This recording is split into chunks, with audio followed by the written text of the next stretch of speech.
സർക്കാരും പ്രതിപക്ഷവും ഇപ്പോൾ പ്രിയദർശിനിയുടെ പേരിൽ കൊമ്പ് കോർത്തിട്ട് ഒരു കാര്യവുമില്ല. വോട്ട് കിട്ടാൻ വേണ്ടി ഓരോ പദ്ധതികൾ കേരളത്തിലേക്ക് കൊണ്ടുവരും.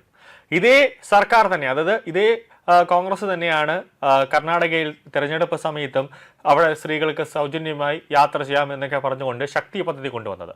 അവിടെ ഇപ്പോൾ KSRTC കർണാടകയിൽ കിടന്ന് KSRTC ഇപ്പോൾ നെഞ്ചത്തിട്ടടിക്കുകയാണ്. കാരണം മാസം മാസവും ശമ്പളം കൊടുക്കാനോ പെൻഷൻ കൊടുക്കാനോ ഒരു രൂപ പോലും KSRTCക്ക് ഇല്ല. അതിന് കടമെടുക്കേണ്ട ഒരു ആവശ്യം തന്നെ വരികയാണ്. ഈ 10 വർഷം കേരളം ഭരിച്ചത് പിണറായി സർക്കാരാണ്. ആ സമയത്തൊന്നും പിണറായി സർക്കാർ ഈ സ്വകാര്യ ബസ്സുകളുടെ ഒരു രോദനമോ അവരുടെ കഷ്ടപ്പാടുകളോ കണ്ടില്ല എന്നത് വലിയൊരു അത്ഭുതം തന്നെയാണ്.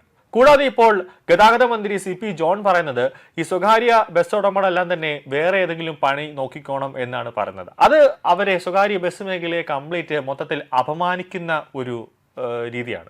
അതായത് ഇപ്പോൾ CP ജോണിന് കേരളത്തിലെ ജനങ്ങൾ ഗതാഗത മന്ത്രിയായിട്ട് ഭരിക്കാൻ അല്ലെങ്കിൽ മന്ത്രിയായിട്ട് അത് MLA ആയിട്ട് വിജയിപ്പിച്ചുകൊണ്ട് നിയമസഭയിൽ ഇരുത്തിയപ്പോൾ ലേശം അഹങ്കാരം കൂടി. കാരണം പുള്ളിക്കാരനെ മൊത്തത്തിൽ വലിയ രീതിയിലുള്ള ഒരു അഹങ്കാരം തലയ്ക്ക് പിടിച്ചൊരു വ്യക്തിയായിട്ടാണ് കേരളത്തിലെ ജനങ്ങളും അടക്കം വിലയിരുത്തുന്നത്. കാരണം എന്തുകൊണ്ട് അഹങ്കാരം കാണിക്കുന്നു എന്ന് ചോദിച്ചാൽ അതറിയില്ല.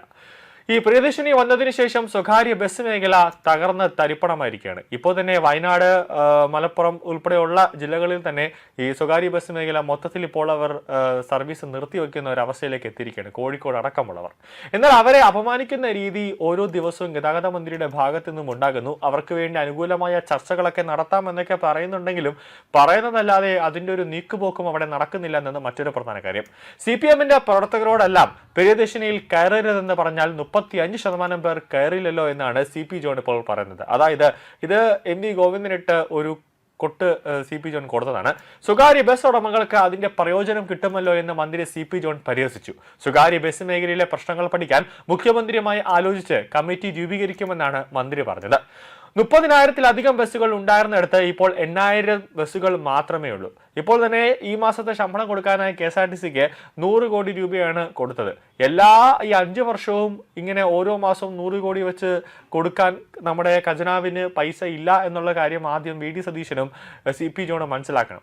ഈ സ്വാഭാവികമായി പൊന്മുടി വരെ അല്ലെങ്കിൽ ഒരു 35, 40, 50 കിലോമീറ്ററൊക്കെ സൗജന്യമായി സ്ത്രീകളെ കൊണ്ട് പോവുക എന്ന് പറഞ്ഞാൽ അത് KSRTCയെ സംബന്ധിച്ചിടത്തോളം KSRTCയെ തകർക്കാൻ വേണ്ടി UDF കച്ചകെട്ടി ഇറങ്ങിയതാണെന്ന് തോന്നും.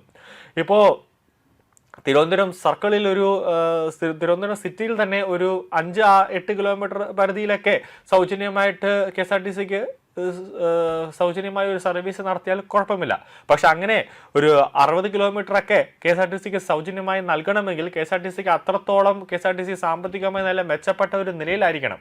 തകർന്ന തരിപ്പണമായി പെൻഷൻ പോലും കൊടുക്കാനില്ലാതെ പിണറായി സർക്കാരിന്റെ കാലത്ത് ഹൈക്കോടതിയിൽ നിന്നും രൂക്ഷമായ വിമർശനവും അതോടൊപ്പം തന്നെ ഹൈക്കോടതിയിൽ നിന്നും പല പ്രാവശ്യം ഹൈക്കോടതി അടച്ചു പൂട്ട് എന്ന് പറഞ്ഞൊരു സ്ഥാപനമാണ് KSRTC എന്ന് പറയുന്നത്.